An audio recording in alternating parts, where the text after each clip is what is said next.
Hello दोस्तों, कैसे हैं आप सभी। होप सो आप सभी अच्छे होंगे। दोस्तों, सबसे पहले तो आप सभी को नमस्कार, आदाब, सत श्री अकाल एंड वेलकम करता हूं आप सभी का फ्यूचर सर्वर पे वेयर गेट्स नॉलेज वाइडर। दोस्तों, आज हम लोग अपने वर्स के फर्स्ट चैप्टर के बारे में डिस्कस करने वाले हैं, that is your perfect life.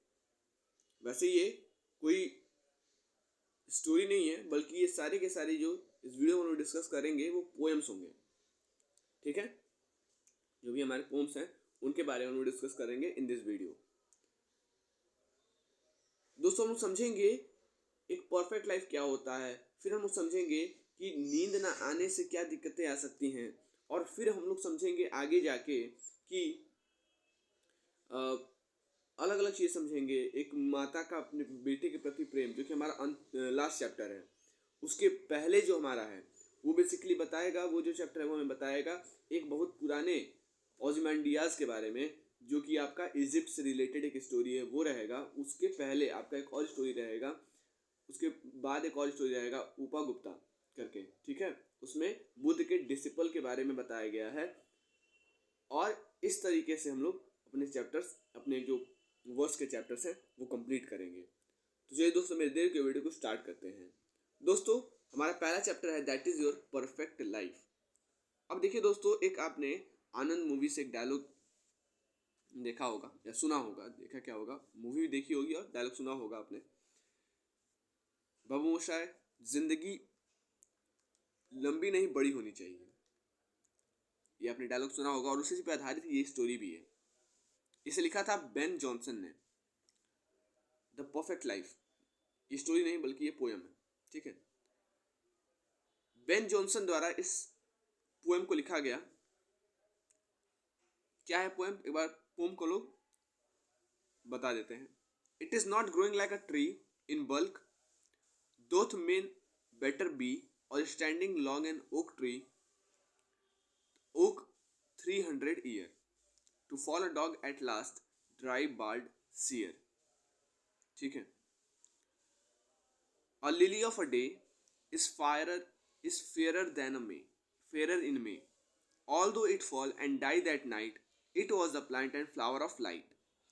In small proportions we just beauty see, and in short measures life may perfect be. कितना अच्छा पोएम है। देखिए, इसके कॉन्टेक्स्ट की बात करें तो जॉनसन जो थे, इन्होंने इस पोएम को अपने खास मित्र के लिए लिखा था, जिसका नाम था हेनरी मॉरिसन, जो कि स्मॉल पॉक्स की वजह से यंग एज में ही, मतलब ज़्यादा एज भी नहीं तो छोटे एज में ही मर जाता है। और ये जो पोएम है उसी के छोटे से जीवन को सेलिब्रेट करता है, जश्न मनाता है, उसके छोटे से जीवन के बारे में अच्छी अच्छी बातें बताता है। It is not growing like a tree in bulk, doth make man better be, और standing long an oak 300 year, to fall log at last, dry bald and sear. देखिए इसमें क्या मतलब है। Life is more like a lily.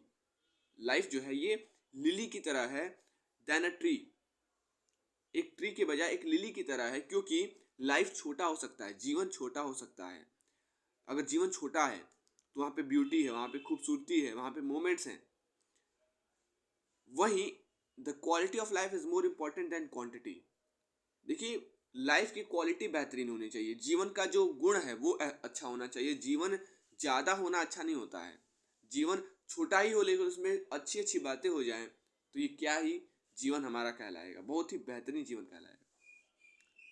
और कुछ खास बात हो नहीं, ऐसे ही जीवन चल रहा है, चल रहा है, चल रहा है। इस जीवन का क्या फ़ायदा, कोई फ़ायदा नहीं। एक गांव में कहावत कहा जाता है, लंबा हुए तो क्या हुए जैसे खजूर का पेड़। वही चीज़ है कि लंबाई से मतलब नहीं है, बड़कपन से मतलब है। आप बड़े हो, आप बहुत बड़े हो, लेकिन आपका दिल ही छोटा हो तो क्या क्या मतलब है उसका। आपके जीवन में खास बातें होनी चाहिए, एक एक मोमेंट को जियो, and this is all the poem all about. तो पहला लाइन ध्यान दीजिएगा, it is not growing like a tree and bulk doth make man better be. केवल पेड़ की तरह लंबा हो जाना, ग्रो करना ही नहीं होता है, या पेड़ के जैसे बड़ा हो जाना ही एक इंसान को, एक मानव को बेहतरीन नहीं बनाता है। और standing long an oak 300 year, या फिर 300 साल तक जीवित रहो। भाई कितने लोग 100 साल से भी नहीं उनका मन भरता है, 112 साल तक जीते हैं। क्या फायदा है इस जीवन का? 80 साल में मर गए रहते तो ये 100 साल तक क्या जिए हो? तो क्या स्वस्थ तरीके से जिए होगे? 112 साल तक जिए, क्या स्वस्थ तरीके से जिए होगे अपना जीवन? जी नहीं, आपको बहुत सारी यातनाएं झेलनी पड़ेंगी। 100 साल तक किसी का जीवन रहता है तो लोग उससे भी संतुष्ट नहीं रहते हैं, कहते हैं कि अरे यार 100 ही साल में मर गए। अरे भाई अब कितना जिएंगे वो? भाई जीवन बड़ा होना चाहिए, लंबा नहीं। आप लोग ये कॉन्सेप्ट समझिए कि जीवन बड़ा होना चाहिए, लंबा नहीं। मतलब ये है कि हमारा जो जिंदगी है, हमारी जो जिंदगी है वो छोटी ही रहे, उसमें खास पल बड़े बड़े रहें।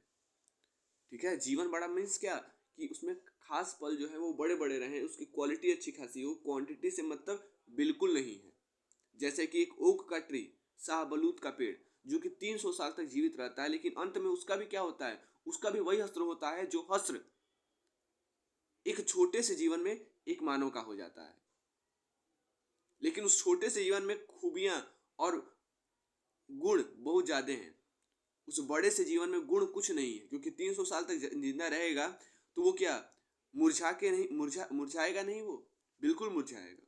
क्यों नहीं मुरझाएगा? सड़ गल के पच जाएगा वो। तो वही चीज है कि शाहबलूत के पेड़ जैसा नहीं बनना है जो कि 300 साल तक जीवित रह रहा है और अंत में वह भी क्या हो जा रहा है? लॉग की तरह एट लास्ट में फॉल कर जा रहा है, गिर जा रहा है। कैसे? ड्राई होकर, सूख के, बाल्ड होकर, झर के। A lily of a day is fairer far in May, although it fall and die that night. देखिए लिली जो होती है ना, लिली जो होती है, लिली का फूल, ये एक दिन का होता है, दिन में ही होता है और रात तक खत्म हो जाती है। लेकिन कितनी सुंदर लगती है।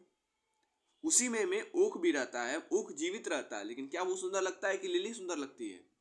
लिली का फूल सुंदर लगता है हमें, लिली सुंदर नहीं लगती है। लिली का फूल सुंदर लगता है कि ओक ट्री अच्छा लगता है मुझे, हमें लिली का फूल अच्छा लगता है। ठीक है, लिली एक फूल होता है, तो लिली का जो फूल है, चमेली कहते हैं शायद, तो लिली का जो फूल है, चमेली का जो फूल है, वो अच्छा लगता है। वो अलग बात है कि उसी दिन मर जाता है, बट क्या मतलब है? मतलब ये है कि उस फूल का छोटा सा जीवन है और उस छोटे से जीवन में उसने कितने लोगों को आनंदित किया, कितने लोग उससे अट्रैक्ट हुए और कितने लोग ने उसकी बड़ाई की उस छोटे से ही जीवन में, क्योंकि वो खूबसूरती था, उसमें ब्यूटी थी। और इस बड़े से शाहबलूत के पेड़ में, ओक ट्री में, ये 300 साल तक जीवित रहेगा, लेकिन क्या इसमें कोई खूबसूरती रहेगी, ब्यूटी रहेगा? जी नहीं। Life is all about beauty. Life जो है वो पूरा ब्यूटी के बारे में है, जीवन पूरा खूबसूरती के बारे में है। खूबसूरत चीज देखते जाइए।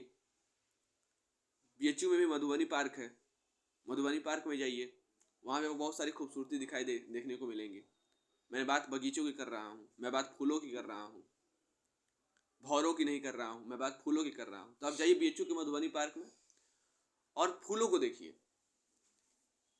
बहुत आपको खूबसूरती देखने को मिलेगी उन फूलों में। Although it fall and die that night, it was the plant and flower of light. कह रहा है कि यद्यपि वो उस दिन गिर जाता है, उसी रात मर जाती है, मतलब लिली का फूल। It was the plant and flower of light, ये पौधा है और फ्लावर है लाइट का, प्रकाश का। In small proportion we just beauties see, छोटे छोटे हिस्सों में केवल हम लोग ब्यूटीज को देखते हैं। ब्यूटीज लंबे समय तक नहीं रहती है। अगर ब्यूटीज लंबे समय तक रहेगी तो उसकी ब्यूटी एक दिन खत्म हो जाएगी। ठीक है, अब जितने ब्यूटीज देख रहे हो ना अभी फिलहाल में, वो ब्यूटीज किसी ना किसी टाइम पर उनकी भी ब्यूटी कम हो जाएगी और ब्यूटी का समापन हो जाएगा। तो ब्यूटी एक तरीके से छोटे समय के लिए ही होती है। एंड इन शॉर्ट मेजर्स, और अगर आपको लंबे समय तक उसमें ब्यूटी दिखाई दे रही है, it means not a beauty. आपके हिसाब से उसमें ब्यूटी है, दूसरे के हिसाब से उसमें ब्यूटी नहीं है। ठीक है, and in short measures life में परफेक्ट भी, और छोटे समय में ही हम लोग जीवन को बेहतरीन बनाया जा सकता है। Not reveals the speaker's disapproval with oak, यहाँ पे दिया है कि it is not growing like a tree. यहाँ पे क्या बता रहा है? यहाँ पे बता रहा है कि जो स्पीकर है उसका डिसअप्रूवल है ओक ट्री के मतलब कि ओक के संबंध में उसका क्या है, डिसअप्रूवल है। इट्स स्टैंडिंग लॉन्ग, क्योंकि वो लंबा जो खड़ा है उसके संबंध में उसका डिसअप्रूवल है। उसके बाद दिया है in bulk doth make man better be, और बल्क दोथ यानी बड़ा जीवन होने से मानव का जो जीवन है वो बेहतरीन या ब्यूटीफुल नहीं हो सकता है। और standing long an oak 300 year, यहाँ पे the oak symbolizes deep root.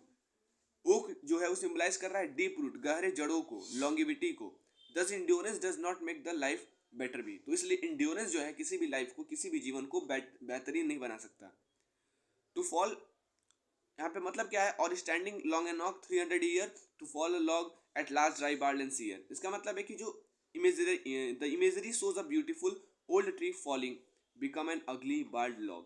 कह रहा है कि एक ब्यूटीफुल ओल्ड ट्री अंत में 300 साल बाद गिरता है, अगली हो जाता है, बार्ड हो जाता है। यहाँ पे दिया है कि to fall a log at last dry bald and sear. कैजुरा stress fall of tree that regardless of power और इंड्योरेंस स्टिल डाइज। मतलब कह रहा है कि वो ट्री जिसके पास बहुत सारे पावर है और इंड्योरेंस है, वो भी अंत में क्या हो जाता है, खत्म हो जाता है। तो कितने लोग क्या करते हैं भाई, जिम करते हैं भाई, शरीर बनाते हैं, ये करते हैं वो करते हैं। भाई इस शरीर का क्या मतलब, इस शरीर के क्या फायदे जब आपको अंत में उस मिट्टी में ही मिल जाना है। इस पढ़ाई लिखाई भी कोई फायदा नहीं, लेकिन अंत में सबको मिट्टी में ही मिल जाना है। तो वही चीज कह रहा है कि भाई जिंदगी को जियो तो भाई ब्यूटीफुल तरीके से जियो, खूबसूरती के साथ जियो। रो रो के जीना, जीना क्या है, ठीक है। यहाँ पे ये सारी बातें बताई गई हैं।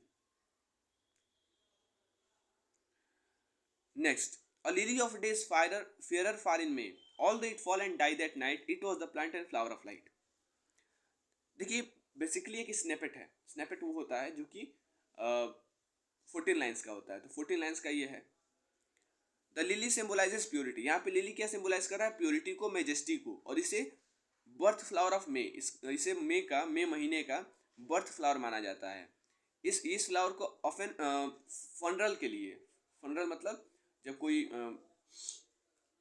क्या कहते हैं उसको, कोई मरता है या फिर किसी का अंतिम संस्कार वगैरह होता है, उसको जलाया जाता है, उसको अग्नि अग्नि दी जाती है, उस दौरान इसका यूज़ किया जाता है। वैसे क्रिश्चियन में इसका यूज़ किया जाता है, वैसे आप लोग कहीं भी यूज़ कर सकते हो। लिली बहुत प्योर फ्लावर होता है, बहुत ही प्योरिटी का क्या होता है, सिंबल होता है। The couplet lines in 5 and 6 is the shortest in matter to represent the short life of Lily. It also marks the shift of the poem. अब देखिए जो फाइनल यहाँ पे lily of a day is fairer far in में, जो एक दिन की लिली होती है वह भी मई में काफ़ी खूबसूरत दिखाई देती है। यद्यपि ये एक ही दिन जीवित होती है और उसी दिन मर जाती है, लेकिन कितनी खूबसूरती होती है उसके अंदर। It was the plant and flower of light. The metaphor of lily begins with it. जो मेटाफर है लिली का वो इट के साथ शुरू होता है, जो कि बताता है कि lily was the flower of light. कि लिली क्या थी, लाइट का फ्लावर थी। नहीं दे रहा है, इट वॉज द प्लांट, ये प्लांट थी, है नहीं क्योंकि मर गई है भाई। ये प्लांट थी एंड फ्लावर थी लाइट की। किससे इसको पहचाना जा रहा है, flower of light and plants को पहचाना जा रहा है। क्या flower of plant of light या ट्री ऑफ लाइट के नाम से ओक ट्री को पहचाना जा रहा था? जी नहीं, जीवन क्योंकि उसका लंबा था, लेकिन उसके अंदर खूबसूरती नहीं थी। जीवन इसका छोटा था, लेकिन इसके अंदर भरपूर खूबसूरती थी, मतलब लिली प्लांट में। The final complete emphasizes night as the end of life, lily's life cycle. यहाँ पे जो एक नाइट दिया है, नाइट क्या बताता है कि नाइट ये बताता है कि जो लिली का लाइफ साइकिल है वो अब अंत हो रहा है, उसका अंत हो गया। Which then reinforces light as the flower positive energy and moment of beauty. ये जो एब्रीविएटेड साइकिल है लाइफ का contains more beauty than the tree's enduring life span. तो लाइफ में जो एब्रीविएटेड साइकिल है लाइफ का, वो ज़्यादा इसमें मतलब लिली के लाइफ में ज़्यादा क्या है, खूबसूरतियाँ हैं। लंबा समय नहीं है लेकिन खूबसूरती भरपूर है। और ओक में क्या है कि उसमें खूबसूरती बिल्कुल नहीं है, लेकिन हाँ जीवन भरपूर है। तो आपको क्या बेहतरीन लगता है, जीवन बड़ा होना चाहिए, जीवन खूबसूरत होना चाहिए? कमेंट बॉक्स में कमेंट करके बताना कि जीवन को हम लोग बड़ा रखें या जीवन को खूबसूरत रखें। आप क्या बनना चाहते हो, लिली बनना चाहते हो या शाहबलूत का पेड़ यानी कि ऑक ट्री बनना चाहते हो? Comment in the comment box. The final couplet reinforces Johnson's message that greatness, nobility, or perfection may not be found in what is obvious, but rather than a small proportion like the lily. दिया है ना कि small proportion में we just beauties see, छोटे छोटे कणों में, छोटे छोटे अनुपात में केवल हम लोग ब्यूटीज को देखते हैं और छोटे मेजर्स में लाइफ को परफेक्ट बनाया जा सकता है। कह रहा है कि फाइनल जो कपलेट है यहाँ पे क्या बताया जा रहा है, जो फाइनल ये है स्टेंजा, इसमें बताया गया है कि जॉनसन का मैसेज ये है कि ग्रेटनेस, नोबेलिटी और परफेक्शन इसमें नहीं मिलता है कि क्या ऑब्वियस है, बल्कि इसमें मिलता है rather than small proportion like the lily. जिस तरीके से छोटे छोटे प्रोपोर्शन में ब्यूटीज मिल रही हैं उसमें मिलता है लाइफ इसमें नहीं मिलता है कि आप कितने महान हो, कितने श्रेष्ठ हो। श्रेष्ठता आपके ग्रेट आपके बड़े होने से नहीं होती है। कोई बड़ा हो गया तो मतलब क्या कि वो श्रेष्ठ है? जी नहीं। श्रेष्ठता तब होती है कि उसका जीवन छोटा रहे लेकिन उसमें ब्यूटीज ज़्यादा देखने को मिले।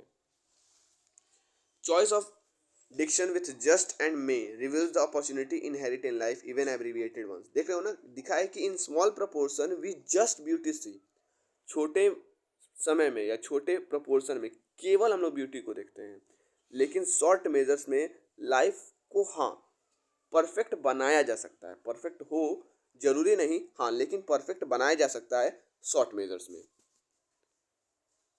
अगला पोएम है हमारा टू स्लीप। इसे विलियम वर्ड्सवर्थ ने लिखा है, ये इसके पोइट हैं। और पोइट क्या कहते हैं उन बातों के बारे में समझते हैं। देखिए होता क्या है कि इनको नींद बड़ा नहीं आता है भाई, नींद से बड़ा परेशान है कि पता ना नींद कौन चोरी कर ले रहा है, नींद आ ही नहीं रहा है। बहुत सारे तरीके अपनाते हैं। अब देखिए उस पोएम के बारे में। A flock of sheep that leisurely pass by one after one, the sound of rain and the bees murmuring, the fall of rivers, winds and seas, smooth fields, white sheets of water, and pure sky. I have thought of all my turns, and still I lie sleepless. And soon the small birds' melodies must hear, first uttered from my orchard trees, and the first cuckoo's melancholy cry. Even thus last night and 2 nights more I lay, and could not win thee sleep by any stealth. So do not let me wear tonight away without thee what is all morning's wealth. Come blessed barrier between day and day, dear mother of fresh thoughts and joyous health. कह रहा है कि speaker यहाँ पे जो है ये कोई ऐसा व्यक्ति है जो कि इंसोम्निया से परेशान है, नींद न आने की समस्या से परेशान है।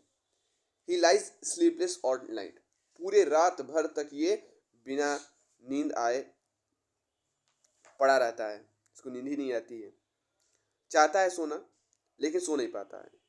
ये बहुत सारे चीज़ों के बारे में कल्पना करता है, जैसे कि एक सिप का फ्लॉक, मतलब कि एक सिप का झुंड, भेड़ों का झुंड, लिजरली पासिंग, जो कि आराम से पास कर रहे हैं इसके करीब से, वन आफ्टर वन, देख रहे हो ना, पास कर रहे हैं वन आफ्टर वन, वो क्या हो रहे हैं, पास कर रहे हैं इसके करीब से।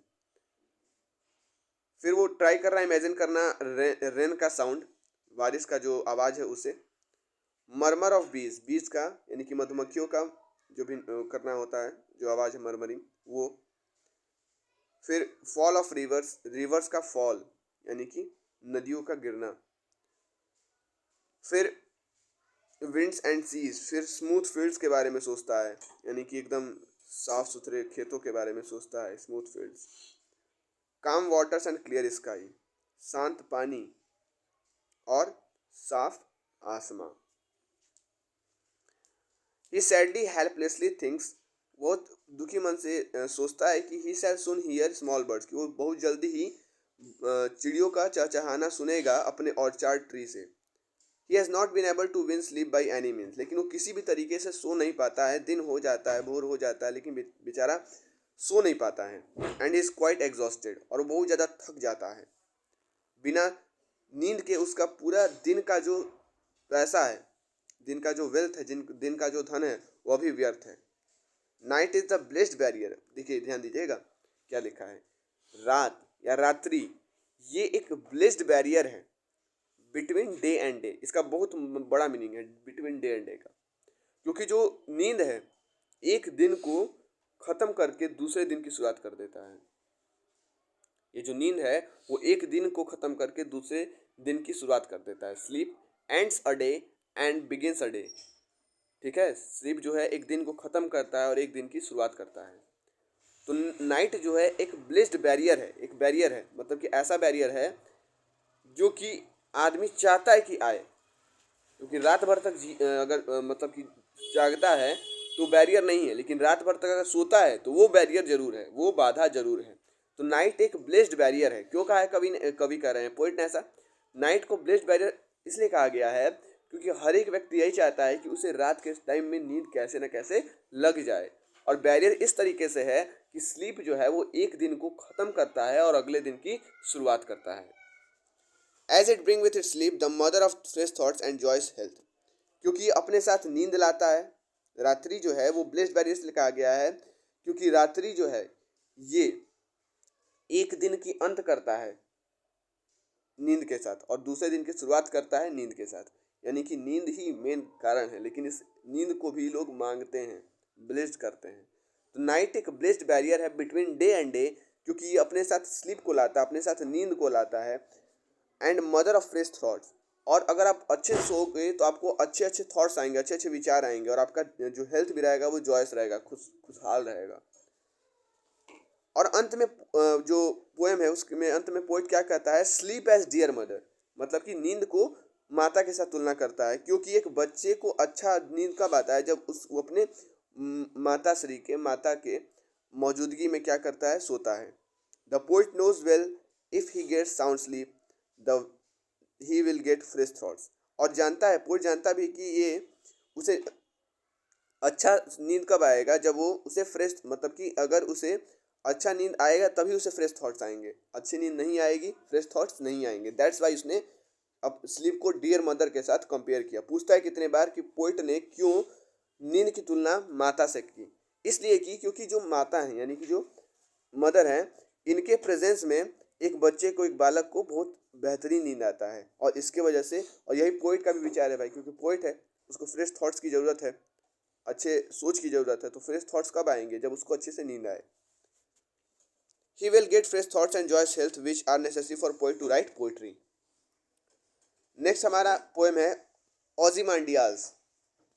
आई met a traveller from an antique land. मैं एक प्राचीन देश के एक ट्रैवलर से मिलता हूँ। हु सेड, जो कि कहता है कि दो बड़े और ट्रंकलेस लेग स्टोन के stand in the desert, desert में खड़े हैं। Near them on the sand, sand पर। आधा जो है विसेज लाई, विसेज मतलब होता है चेहरा, आधा उसका सेटर्ड चेहरा जो है वो खड़ा हुआ है। ट्रंकलेस लेग ऑफ स्टोन का मतलब होता है कि जिसका ट्रंक ना हो, ट्रंक मीन बस पाँव का हो, नीचे वाला हिस्सा हो, ऊपर हिस्सा नहीं है, यानी कि बस दोनों पाँव हैं और बिना धड़ के वो है। बिना धड़ मतलब बिना धड़ भी मत बोलो, बस पाँव है और जो ऊपर का हिस्सा है, दोनों पाँव हैं लेकिन उसके ऊपर का हिस्सा जो है वो गायब है। और जो ऊपर का हिस्सा है वो दोनों, जो ऊपर का हिस्सा जो है वो क्या हुआ है, बालू में, सैंड में धंसा हुआ है। And wrinkled lip and sneer of cold command tell that its sculptures will those passions read, which yet survive stamped on these lifeless things, the hand that mocked them and the heart that fed. And on the pedestal these words appear, and my name is Ozymandias, king of kings. Look on my works, ye mighty, and despair.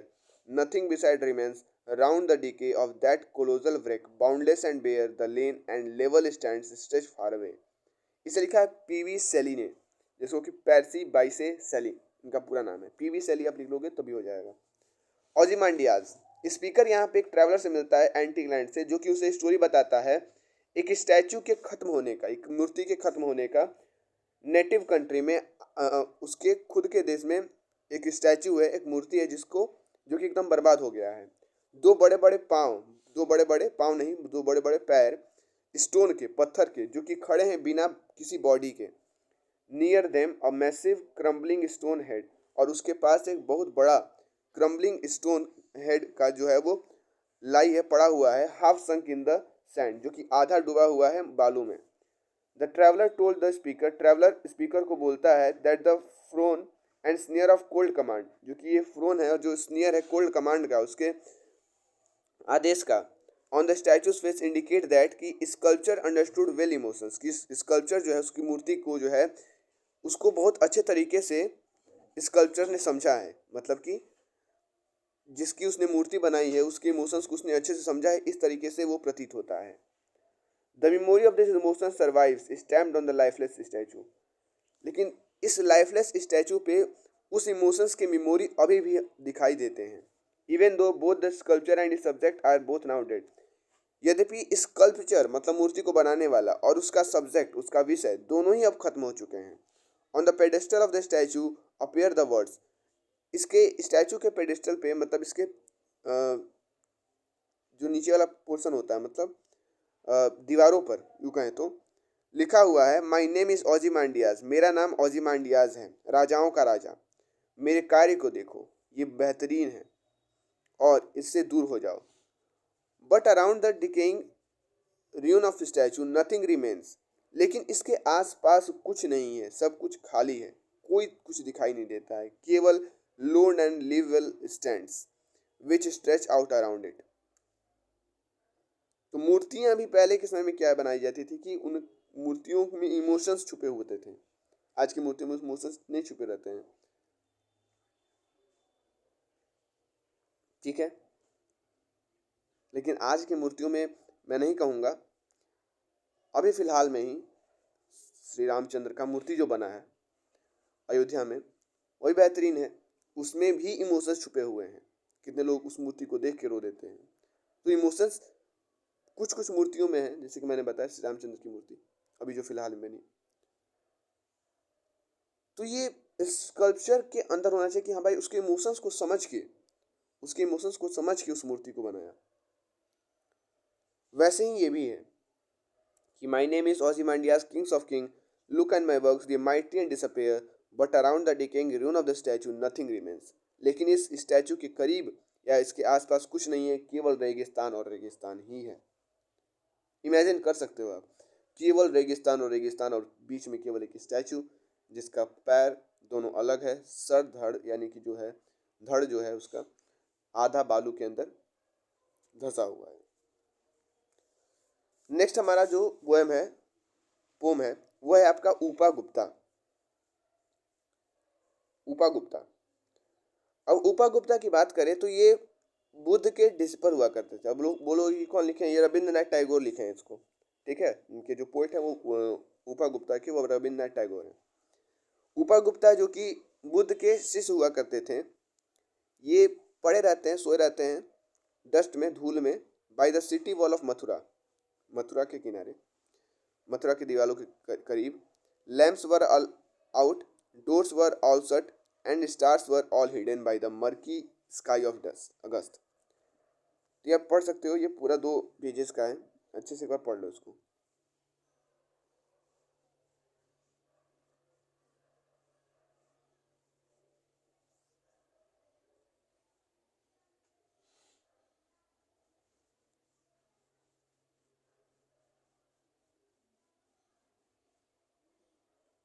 ठीक है, तो ये अब बताते हैं इस पूरे poem के बारे में।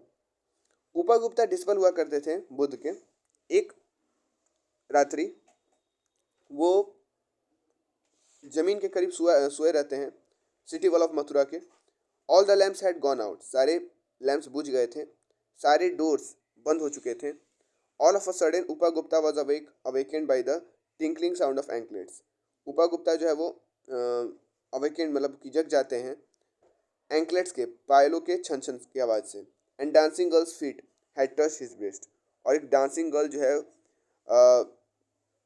नाचती हुई महिला उनके हृदय को छू देती है। उपा गुप्ता सॉ दैट, उपा गुप्ता ये देखते हैं कि वो she was a dancing girl, कि वो नाचने वाली मतलब नृतिका है।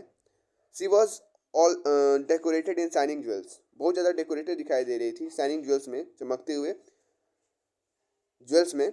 She was drunk with wine of her youth, the dancing girl bent down and lowered her lamp, उस नाचती हुई महिला ने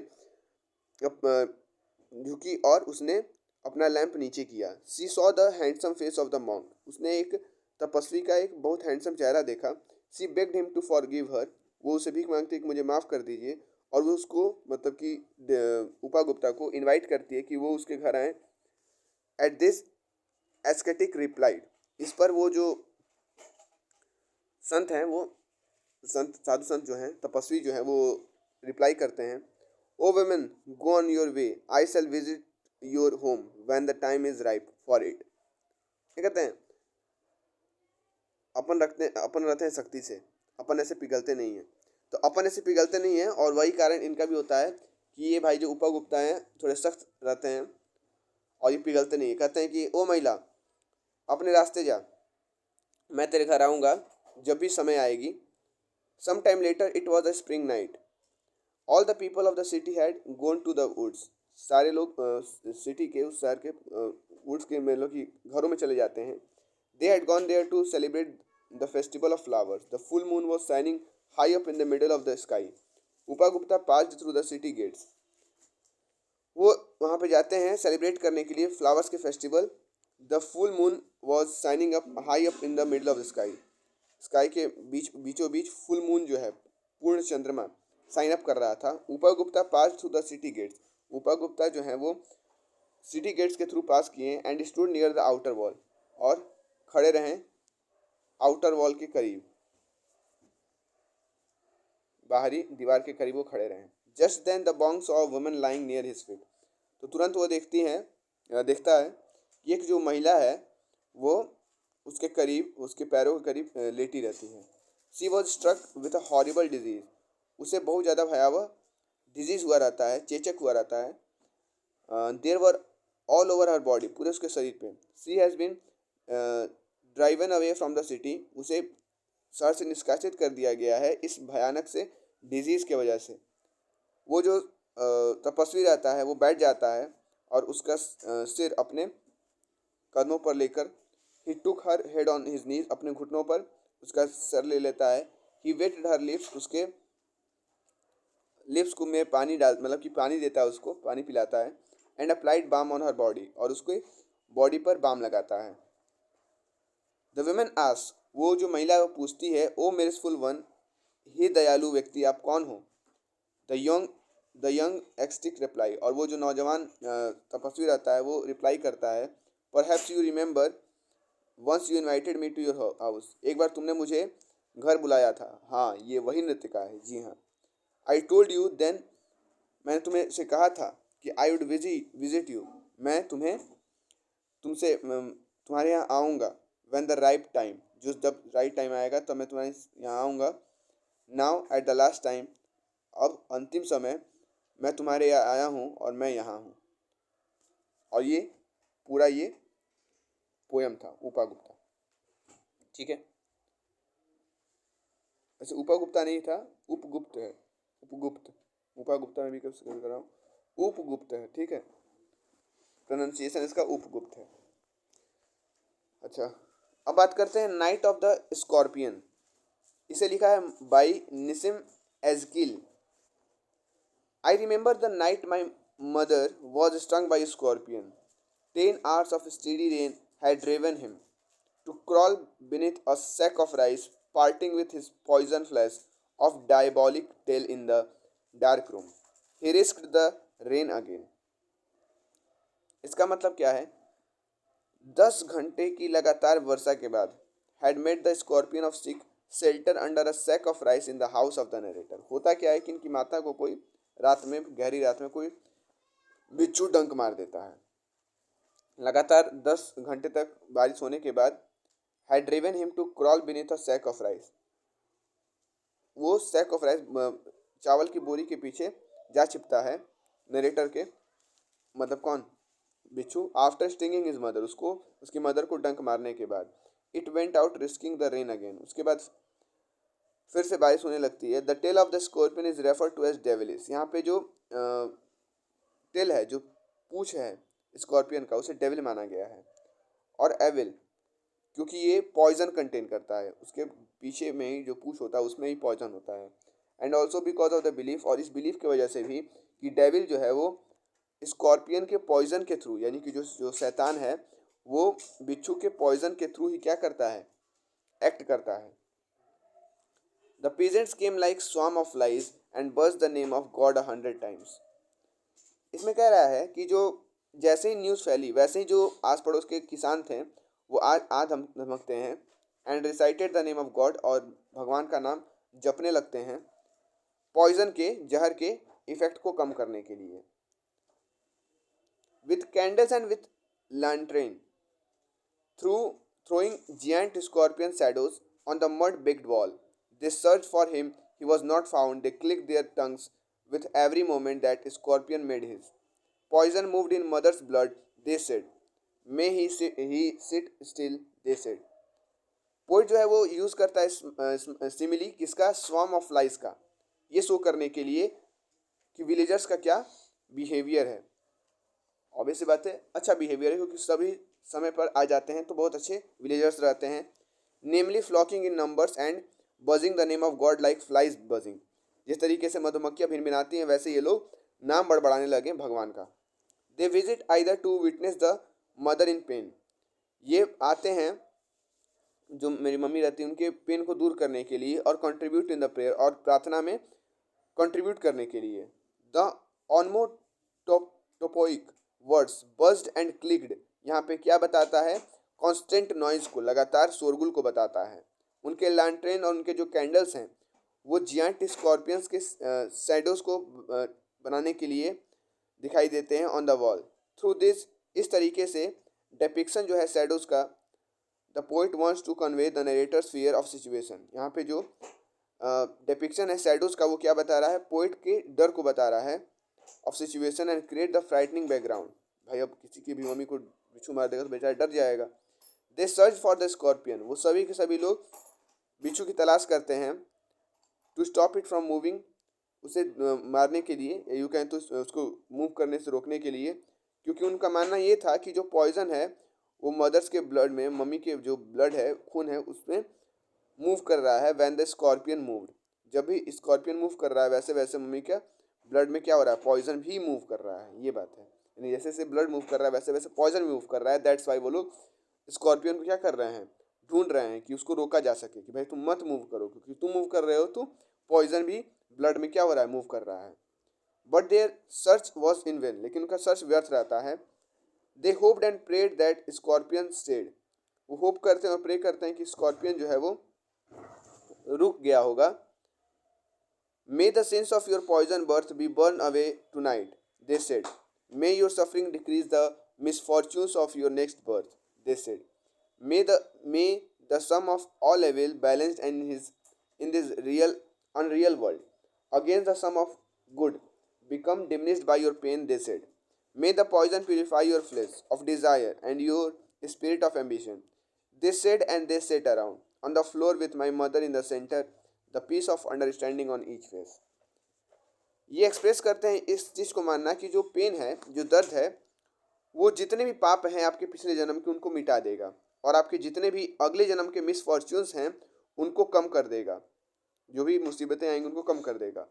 उनका ऐसा भी मानना है, वो भी ऐसा भी होप कर रहे हैं कि जो सम ऑफ एविल है जो कि बैलेंस्ड है against the sum of good, यानी कि जो अपने गलत काम किए हैं वो अब अच्छे कामों के साथ बैलेंस हो गए हैं. They hoped and believe that poison would purify her mind. उनका ये मानना है कि अब ये जो पॉइजन है जहर है ये क्या करेगा, उनके माइंड को प्यूरिफाई कर देगा उनके फिजिकल डिज़ायर से और एम्बिशन से. दे सेट अराउंड हर. मेरी माता के चारों तरफ वो सारे के सारे किसान लोग बैठ जाते हैं काम फेसेस लेकर, दुखी चेहरा लेकर. As though they seem to understand why the woman was stun. जैसे कि वो जानते हो कि किस लिए मेरी मम्मी को बिच्छू ने काटा. And the consequences of the sting and as stated in their beliefs. The tranquil expression on the peasant's face is a direct contrast to the painful struggling of the narrator's mother. जो ट्रैंक्वल expression है, जो दुखी मन का expression है peasant के face पर, किसानों के फेस पर, वो डायरेक्ट बताता है कि कितना पेनफुल स्ट्रगलिंग होगा नरेटर के मम्मी का. More candles, more lantern and more neighbours, more insects and the endless rain. People जो है लगातार आते रहते हैं घर में जैसे जैसे बारिश होती रहती है. All the while the mother twisted with pain on the mat. Though the narrator's father was a skeptic and a rationalist, he tried everything. वो रेशनलिस्ट रहते हैं उसके पिता, वो हर एक चीज़ का प्रयास करते हैं. मेडिसिनियल पावर मतलब रेशनलिस्ट, स्केप्टिक मतलब भगवान वगैरह पे भरोसा नहीं करते थे ये. डॉक्टर थे. Following a belief that was prevalent, he also poured a little paraffin upon the bitten toe and lit a match to it, hoping to burn up the poison. बहुत सारे तरीके आजमाते हैं जहर को ख़त्म करने के लिए उसके पिताश्री, नरेटर के पापा. His actions are in direct contrast to his views because he wants to try out everything possible to save his wife. अपने वाइफ को बचाने के लिए हर एक प्रयास वो करना चाहता था बंदा. The narrator also was the Holi man. Narrator ने एक होली मैन को भी देखा उसी में, जो कि अपने राइट्स, अपने रिचुअल्स परफॉर्म कर रहा था उस पॉइजन के इफेक्ट को कम करने के लिए. आफ्टर 20 आवर्स, 20 घंटे के बाद, इट लॉस्ट इट्स स्टिंग. उसके जो स्टिंग है, उसका जो डंक है, वो गायब हो जाता है. और माई मदर ओनली सेड, मेरी माता केवल एक चीज़ कहती हैं, thank God the scorpion picked on me and spared my children. उसकी माता कहती हैं कि भगवान का बहुत बहुत धन्यवाद कि उसने मुझे चुना और मेरे बच्चे को स्पेयर कर दिया, माफ़ कर दिया. ठीक है, तो इसका मतलब ये है कि जो पॉइजन है अब उसने अपना इफेक्ट छोड़ दिया 20 घंटे के बाद. और जो मेरी माता श्री का रिएक्शन था, नरेटर कहता है, जो मेरी माता श्री का रिएक्शन था वो ये था कि धन्यवाद भगवान मेरे बेटे को बख्शने के लिए, फ्रॉम द स्कॉर्पियन से, और मुझे चुनने के लिए उसके बजाय. इसलिए मदर जो है, जो माता श्री हैं, वो एक सिंबल ऑफ सेल्फलेस लव है. ऐसा लव जो कि सेल्फलेस होता है. कोई उसके लिए सेल्फिश लव नहीं होता है, बल्कि सेल्फलेस लव होता है. बदले में आपकी माता श्री आपसे कुछ नहीं चाहते हैं, आपसे ऐसा प्रेम देती हैं जो कि बिना किसी स्वार्थ का होता है, अपने चिल्ड्रन के लिए. अगला पोयम है इफ. इसे रूडयार्ड किपलिंग ने लिखा है. ये रहा पोयम, आप इसे पढ़ लीजिए एक बार.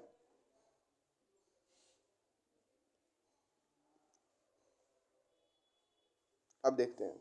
Stanza 1. When others fail and place the blame on him, the poet advises his son to be composed and patient. जब दूसरे लोग असफल हो जाएंगे और उसके ऊपर ब्लेम करेंगे, मतलब कि पोइट के ऊपर ब्लेम करेंगे, the poet advises his son, तो पोइट अपने बच्चे को एडवाइस करता है कि वो कंपोज रहे, पेशेंट रहे. व्हेन अदर क्वेश्चंस हिम, जब दूसरे उसको क्वेश्चन करें, तो he should have faith in self, उसे अपने आप पर भरोसा होना चाहिए. He should however also allow for their scepticism and make an effort to comprehend what prompted it. The poet then warns his kid. उसके बाद पोइट अपने बच्चे को चेतावनी देता है अदर लोगों से जो कि उसको मिसलीड कर रहे हैं, उनसे बच कर रहे हैं. ही should however also be genuine and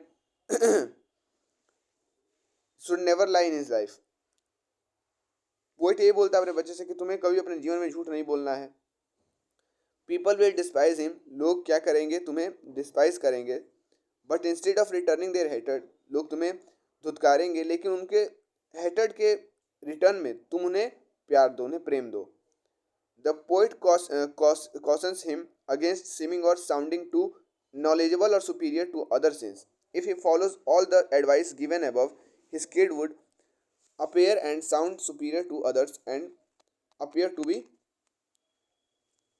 too intelligent. कह रहा है कि जो पोइट है वो अपने बच्चे को चेतावनी देता है कि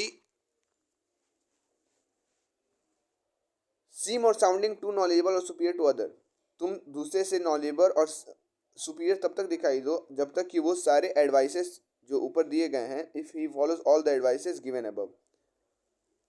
ठीक है, मतलब अगर तुम जितने भी एडवाइसेस मैंने दिए हैं, अगर उस सबको तुम फॉलो कर लेते हो तो तुम सुपीरियर और नॉलेजेबल हो जाओगे. His kid would appear and sound superior to others and appear too intelligent, और दूसरों को बहुत ज़्यादा इंटेलिजेंट दिखाई दोगे. The poet advises him to have huge aspiration but to never let those dreams rules in life. कह रहा है कि पोएट जो है वो एडवाइस करता है अपने बच्चे को कि उसके ड्रीम्स को अपने लाइफ पर रूल मत करने दो. नेवर लेट दोज ड्रीम्स, अपने उन ड्रीम्स को लाइफ पर रूल मत करने दो जिसमें कि बहुत ज़्यादा एस्पिरेशंस हैं. Similarly to this, he ought to have positive ideas about his objective, but thus should not make them the focus of his life because success in life requires effort. कहता उसी तरीके से वो पॉजिटिव आइडियाज़ के बारे में सोचने के लिए उसको बोलता है, but he should not make them the focus of his life, लेकिन उनको अपने लाइफ का फोकस मत बनाओ.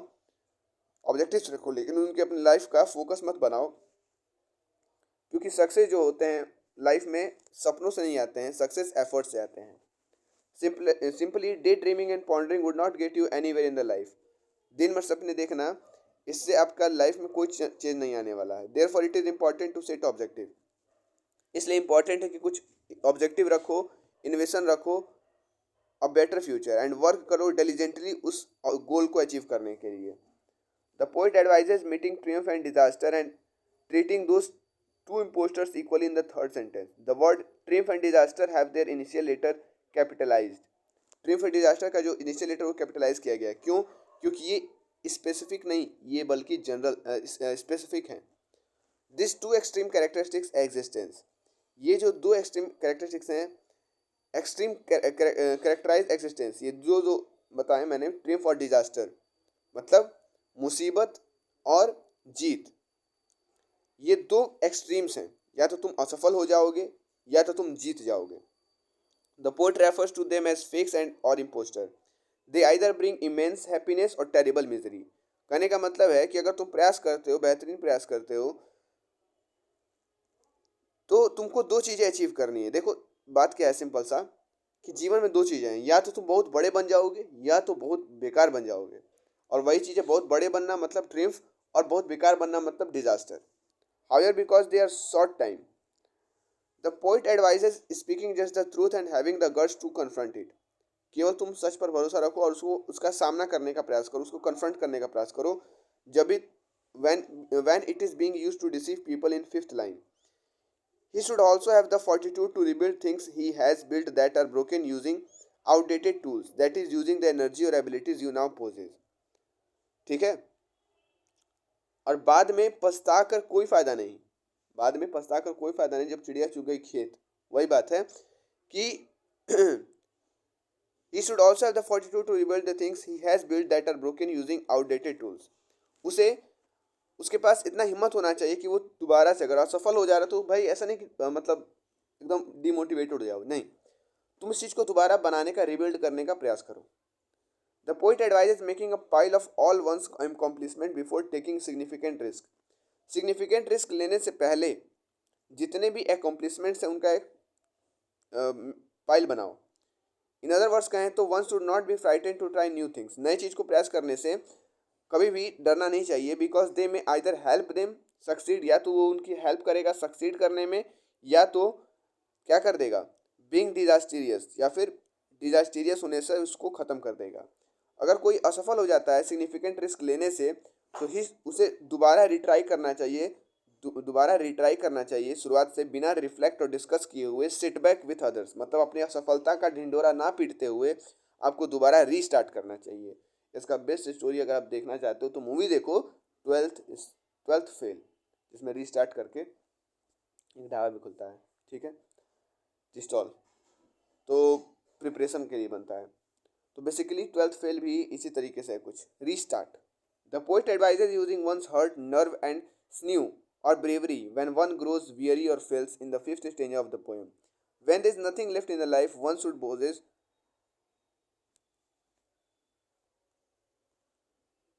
पोइट एडवाइज करता है using one heart nerve and sinew और ब्रेवरी. हिम्मत रखो. when one grows weary or fails in the fifth stanza of the poem. जब भी आप फेल होगे तो एक समय ऐसा भी आएगा कि जब आप सफल होगे. स्टेंजा 4 इसके हिसाब से, according to the poet, one must maintain their qualities among ordinary people. Ordinary people के बीच में एक व्यक्ति को अपने क्वालिटीज को मेंटेन करना चाहिए, एंड कभी भी उनकी तरह एक्ट नहीं करना चाहिए. But vanity and ego and never appropriate among monarchs और अदर पावरफुल इंडिविजुअल. दूसरे शब्दों में कहें तो पोइट एडवाइस कर रहा है लोगों को कि वो अपने क्वालिटीज को मेंटेन करें while they are poor, and to never become conceited while they are wealthy. कह रहा है कि जो पोइट है एडवाइस कर रहा है लोगों को कि अपने क्वालिटीज़ को मेंटेन करें जब वो पुअर हैं, जब वो गरीब हैं, and to never become conceited while they are wealthy. और कभी भी आप जब धनी हो जाओ तो ऐसा नहीं कि नहीं घमंड आ जाए, नहीं, ईगोइस्टिक मत बनो, कंसीटेड मत बनो. Next, the poem asserts that, मतलब गरीब रहो तो भाई क्वालिटीज़ मेंटेन करो, अमीर बनो तो जो भी कंसीटेड हैं, कंसीट मत बनो, गलत आदमी मत बनो, बेहतरीन रहो. Next, the poet asserts the one's belief in one's ideas and goals prevent one from being harmed by other loving friends or adversaries. They should never be abandoned, although others should frequently depend on him. He should not ever let them become wholly dependent on him. उसे कभी भी कह रहा है कि अगले में poet ये कहता है कि one's beliefs in one ideas, एक व्यक्ति का बिलीफ एक आइडिया में और गोल में प्रिवेंट करता है दूसरों से हार्म होने से, बचाता है उसको, loving friends, either loving friend से या फिर एडवर्सरी से। They should never be abandon, उन्हें कभी अबंडन नहीं करना चाहिए। ऑल दो others will frequently depend on him, यद्यपि दूसरे जो हैं उसके ऊपर क्या होंगे, डिपेंड करेंगे। He should never ever let them become Holi dependent on him, लेकिन कभी भी उनको पूरी तरीके से उनके ऊपर डिपेंडेंट ना रहने दो। The poet could be implying that one should never place too much value on other people, यानी कि आप किसी भी व्यक्ति को ज़्यादा वैल्यू मत दो, हमेशा उसके ऊपर डिपेंड ना रहो और कभी भी उसको अपने ऊपर डिपेंड ना रहने दो पूरी तरीके से।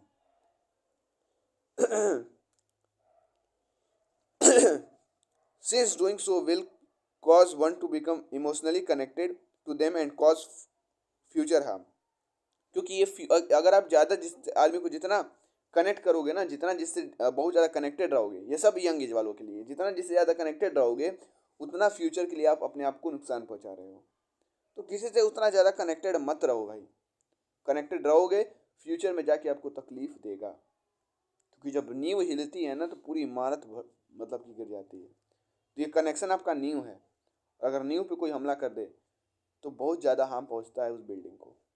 दैट्स वाई कहा गया है यहाँ पे कि किसी से भी ज़्यादा कनेक्टेड मत रहो। कनेक्टेड रहोगे इट मीन्स कि आपने नींव बना लिया, और जब भी कभी नींव पे कोई हमला करता है ना भाई, तो उसका अंजाम बहुत बुरा होता है और बहुत ज़्यादा नुकसान पहुंचाता है उस पूरे इमारत को, यानी कि आपके पूरे रिलेशन को। सो ये सारी बातें आपको समझ में अगर आ गई होंगी और आपको पूरे वर्ड्स जो के पोएम्स हैं अगर अच्छे लगे होंगे और कंटेंट्स अच्छे लगे होंगे और इसने अगर आपका हेल्प किया होगा, आपके एग्जामिनेशन में बहुत ज़्यादा हेल्प किया है अगर, तो please like share and subscribe if it helped you and if you like this contents. So till then stay tuned with the future server where gets knowledge wider, and तब तक के लिए आप सभी को फ्यूचर सर्वर टीम की तरफ से धन्यवाद। और ये आपका रहा 1 घंटे में टोटल वर्ड्स कंप्लीट। प्रूस का मैंने प्लेलिस्ट बना दिया है, वहाँ से जाके आप प्लेलिस्ट को देख सकते हैं, चेक कर सकते हो। मेरे ही चैनल में प्लेलिस्ट है, उसका क्रिएटेड है, जाके आप देख सकते हो। So till then, stay tuned with Future Server, where gets knowledge wider, and तब तक के लिए आप सभी को फ्यूचर सर्वर टीम की तरफ से